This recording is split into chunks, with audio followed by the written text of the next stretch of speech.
Mais non, non, non! Putain, mais c'est dégueulasse!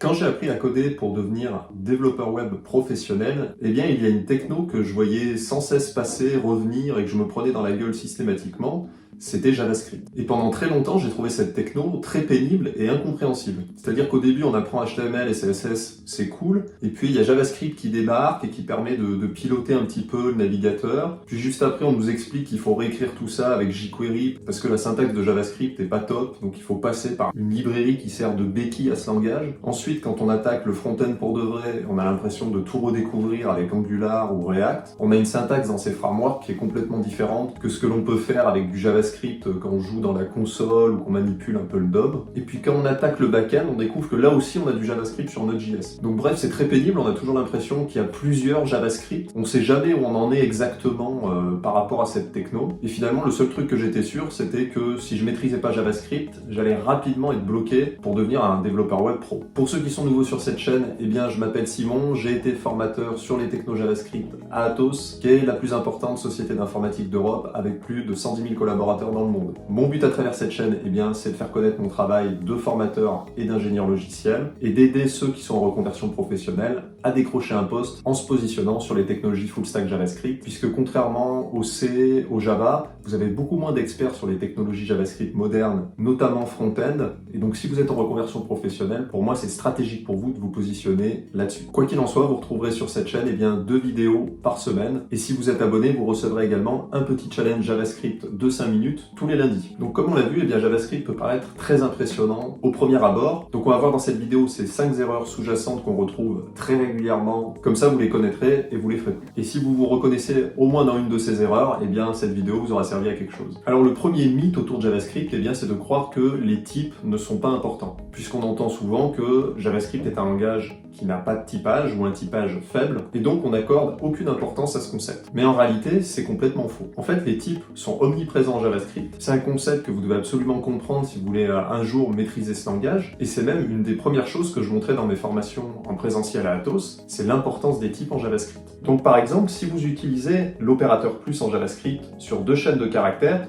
eh bien vous allez obtenir une concaténation. Mais en fonction du type de la valeur que vous utilisez dans les opérandes, c'est-à-dire les variables qui sont de part et d'autre de l'opérateur plus, eh bien votre opérateur ne va pas se comporter du tout de la même manière. Par exemple, si les opérandes sont des nombres, eh bien dans ce cas, l'opérateur va effectuer non pas une concaténation, mais une addition. Et si on s'amuse à mixer les deux en utilisant l'opérateur plus sur un nombre et une chaîne de caractères, eh bien qu'est-ce que va faire JavaScript? Il va faire une concaténation, c'est-à-dire qu'il va implicitement convertir le nombre 1 en la chaîne de caractères 1 et ensuite effectuer une concaténation. Donc là, c'est assez flagrant. On voit bien que le type de la valeur des opérandes induit un comportement complètement différent pour votre opérateur. Donc si vous ne connaissez pas la valeur des types sur lesquels vous allez effectuer des traitements toute la journée, eh bien vous allez vous retrouver avec des comportements qui peuvent être complètement différents. On retrouve un autre exemple. Si vous utilisez l'opérateur plus sur des booléens, eh bien là, que fait JavaScript? Il va convertir les valeurs true ou false, respectivement dans les nombres 1 et 0, et effectuer une addition classique. Parce que pour lui, l'opérateur plus sur des booléens, ça veut rien dire. Du coup, il va les convertir implicitement en 0 et 1, et effectuer une addition comme il sait le faire. Donc,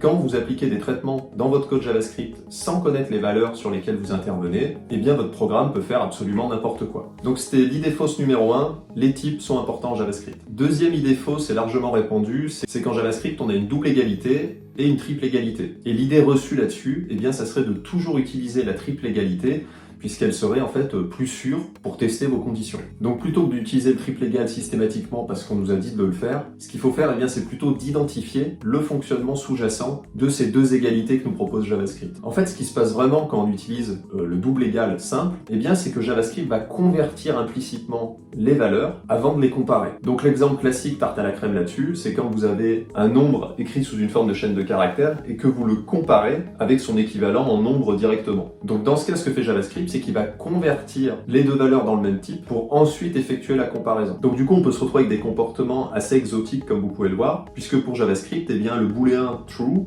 vaut 1 et le booléen false vos zéros. Et en fait, la seule différence avec le triple égal, eh bien, c'est que le triple égal va effectuer directement la comparaison sans passer par cette conversion implicite du double égal. Donc une fois que vous avez compris ça, eh bien, plutôt que d'appliquer le triple égal systématiquement, ce que vous pouvez faire, c'est simplement vous assurer que vous comparez des valeurs de même type et appliquer simplement une double égalité. Vous vous retrouverez exactement avec le même comportement. Et juste avant de terminer là-dessus, parce que ça serait trop simple, eh bien il y a aussi une distinction à faire entre les valeurs dites primitives et non primitives. Donc simplement, si vous avez des valeurs primitives comme les nombres, les strings, les booléens, eh bien dans ce cas, ce qu'on vient de voir fonctionne. Par contre, si vous utilisez des valeurs non primitives comme les classes ou les objets, eh bien dans ce cas, les opérateurs de comparaison double égal et triple égal, eh bien n'ont pas le même rôle, puisqu'ils vont comparer la référence de l'objet et non l'objet lui-même. Donc si vous déclarez deux objets A et B qui ont exactement les mêmes propriétés, les mêmes valeurs, et bien pour JavaScript, ils ne seront pas égaux parce qu'ils n'ont pas la même référence en mémoire. Donc là, c'est un autre sujet, mais vous voyez que simplement s'arrêter à la réflexion, je dois toujours utiliser le triple égal, et bien ça va vous bloquer dans la suite de votre progression. Concentrez-vous plutôt sur les types des valeurs et faire la distinction entre valeurs primitives et non primitives. Donc ça, c'était l'idée fausse numéro 2, c'est-à-dire de croire qu'il faut toujours utiliser le triple égal, quelle que soit la situation, puisque ce serait une bonne pratique. Troisième idée reçue sur JavaScript, c'est ma préférée, c'est que nan voudrait dire not a number. Alors cette erreur qu'on va voir tout de suite, moi je me rappelle très bien, puisqu'il y a encore quelques temps, je faisais du coaching individuel à l'heure sur Angular, Node et JavaScript, et j'étais resté bloqué littéralement une demi-heure avec un élève sur une problématique avec nan justement. Et bien sûr, j'ai offert la demi-heure de coaching à l'élève en question, puisque c'était un petit peu la honte sur le coup. Parce que j'avais pu complètement le débloquer sur Angular, et sur JavaScript, je buguais sur des fondamentaux que j'avais pas pris le temps d'apprendre. Enfin bref, c'est une autre histoire. Donc concernant nan, eh bien ça ne veut pas dire not a number. Déjà, ce qu'il faut comprendre, c'est que nan n'est pas un type, mais c'est une valeur. Donc ça, première chose importante, nan est une valeur qui en fait représente le résultat d'une opération arithmétique qui est invalide. Donc comme vous pouvez le voir sur l'exemple de code ici, eh bien si on divise 1 par une chaîne de caractères, ça ne veut absolument rien dire pour JavaScript, et donc on va avoir comme résultat la valeur nan. Mais ce qu'il faut bien comprendre, c'est que nan est une valeur, et que le type de nan, eh bien c'est number. Donc là on est en plein dans les bizarreries de JavaScript, puisque la valeur qui représente une opération arithmétique invalide est un nombre. Et le deuxième truc extrêmement bizarre avec nan, eh bien c'est qu'il n'est pas égal à lui-même. C'est-à-dire que si vous faites nan double égal ou triple égal sur un nan, vous allez obtenir faux. Et c'est pour ça que j'étais resté bloqué en coaching avec l'élève, puisqu'on effectue un traitement et on voulait tester dans le cas où le résultat de ce traitement était invalide et on obtenait nan, eh bien on faisait égal avec un autre nan. Et à cette époque, je savais pas du tout que nan n'était pas égal à lui-même, puisque pour moi c'était une valeur et on pouvait la comparer directement. Et en fait non, il fallait utiliser number.isNan. Donc ça c'est vraiment l'erreur de base, c'est de tester une condition égale nan dans un if. Eh bien ça ne marchera pas et vous risquez de vous arracher les cheveux comme nous on l'avait fait avec mon élève à l'époque. Donc c'est la troisième idée reçue, eh bien nan ne signifie pas not a number, c'est une valeur qui est justement de type nombre et qui est là pour symboliser le résultat d'une opération mathématique qui est invalide. Quatrième erreur, là on commence à quitter un petit peu les fondamentaux et ça devient un peu plus subtil, ça va être la gestion des erreurs et surtout des effets de bord. Donc quand on débute en JavaScript, ça peut nous paraître peu important, mais en fait rapidement, si on se préoccupe pas des effets de bord dans notre code, eh bien on prend des mauvaises habitudes. Et ça va être de plus en plus dur de les corriger par la suite. Donc je vais prendre un petit exemple avec une méthode qui permet simplement de diviser deux nombres. Donc du coup là on peut se dire, bah écoutez, il n'y a aucun problème, cette méthode fait le taf. Et en fait votre rôle de développeur, c'est aussi d'identifier tout le code iceberg qui a derrière la seule méthode que vous devez implémenter. C'est-à-dire gérer tous les cas d'erreur possibles et les effets de bord qui vont pouvoir survenir dans votre code. Donc imaginons que là vous considériez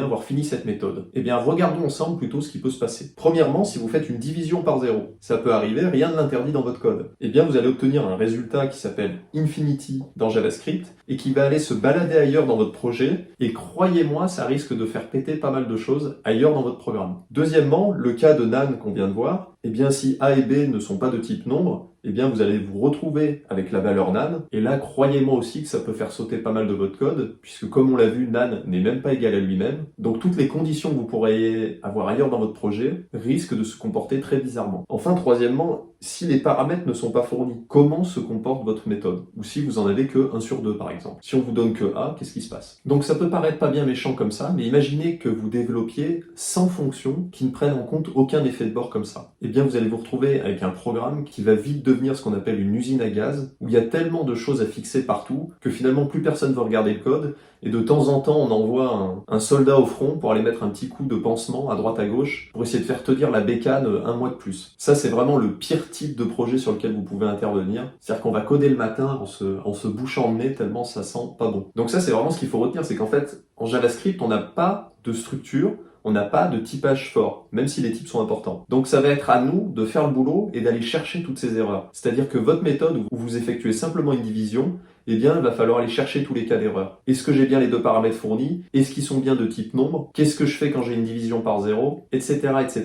Et développer un petit bout de code qui n'a aucun effet de bord et qui gère tous les cas d'erreur possibles. Donc pour ça, vous pouvez utiliser de simples conditions if pour lever tous les cas d'erreur possibles, mais également utiliser un bloc try catch pour éviter les pépins éventuels. Et vraiment, encore une fois, c'est pas pour faire joli, hein, parce que ce genre d'erreur ou une division par 0, par exemple dans un programme back-end en Node.js, eh bien ça peut faire crasher votre serveur. Donc voilà, c'était ce quatrième concept JavaScript qui est important de comprendre, c'est que comme JavaScript est très permissif, eh bien prendre le temps de développer ce code iceberg, même si ça vous ralentit à court terme, eh bien à long terme, ça va permettre à votre projet de vraiment avancer et de développer des petites marches sur lesquelles vous pouvez vous appuyer au fur et à mesure sans que tout risque de s'effondrer d'un coup 3 semaines avant la livraison à votre client. Et enfin, le cinquième concept indispensable en JavaScript, eh bien, c'est de comprendre cette structure de données que sont les tableaux. Parce que c'est une structure de données qui est omniprésente en programmation, que ça s'appelle des listes, des tableaux, des collections de données. C'est vraiment une structure fondamentalement que vous allez retrouver quasiment quotidiennement. Donc ça, c'est une erreur que j'ai fait en tant que junior et que je pense tout le monde fait au moins une fois dans sa vie. C'est de quand on démarre le JavaScript, eh bien, on est attiré par les animations en 3D,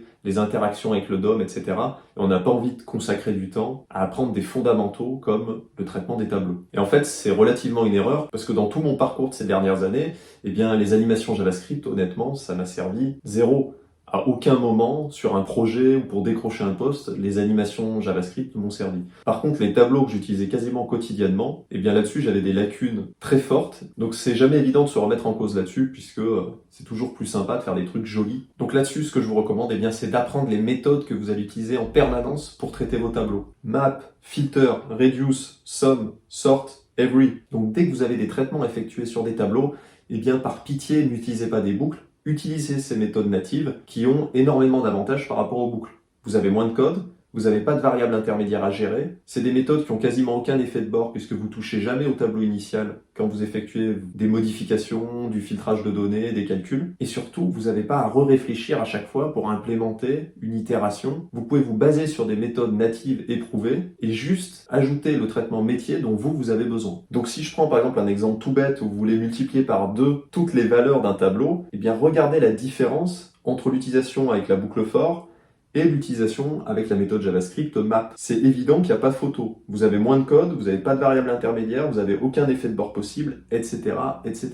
Et vous n'avez même pas de variable qui se balade en dehors de la boucle, c'est-à-dire que tout est scopé au même endroit. Donc ça peut être un peu perturbant au début si vous utilisez ces nouvelles méthodes, en plus en les combinant avec des fonctions fléchées JavaScript S6, mais je vous assure que ça vaut le coup de faire cet investissement et que vous allez beaucoup moins souffrir au quotidien dans vos développements quand vous savez faire ce genre de traitement. Donc voilà pour cette cinquième idée reçue sur JavaScript. Apprendre les fondamentaux sur les traitements des tableaux, c'est plus important pour vous que d'apprendre à faire des animations en 3D ou je sais pas quoi. Commencez par les fondamentaux et arrêtez d'utiliser des boucles pour effectuer ce genre de traitement. Donc voilà, c'était un peu les 5 idées reçues sur JavaScript que je voulais tirer au clair et qui moi m'ont coûté assez cher finalement dans mon apprentissage avec le recul. Et puis ça devrait vous permettre aussi de mieux comprendre le code d'autres développeurs, parce que des fois on se demande un petit peu ce qu'ils ont fait. En fait c'est simplement peut-être qu'ils ont compris un des fondamentaux dans cette liste que vous ne saviez pas. Voilà, j'espère que vous avez apprécié la vidéo. Et si vous trouvez que cette vidéo vous a apporté de la valeur, eh bien voici 3 manières dont je peux vous aider à devenir un développeur web JavaScript professionnel gratuitement. Premièrement, vous abonnez à cette chaîne YouTube, vous recevrez chaque semaine 2 vidéos et un challenge JavaScript, le 5 Minute Challenge, tous les lundis. Rendez-vous dans l'onglet Communauté. Deuxièmement, vous pouvez pousser cette chaîne en mettant vos questions en commentaire, en mettant des pouces bleus, puisque plus cette chaîne sera connue, plus moi j'aurai accès à des pointures dans notre industrie et je pourrai soit les interviewer, soit avoir des discussions privées avec eux et vous retransmettre tout ce que j'ai appris directement sur cette chaîne YouTube. Et troisièmement,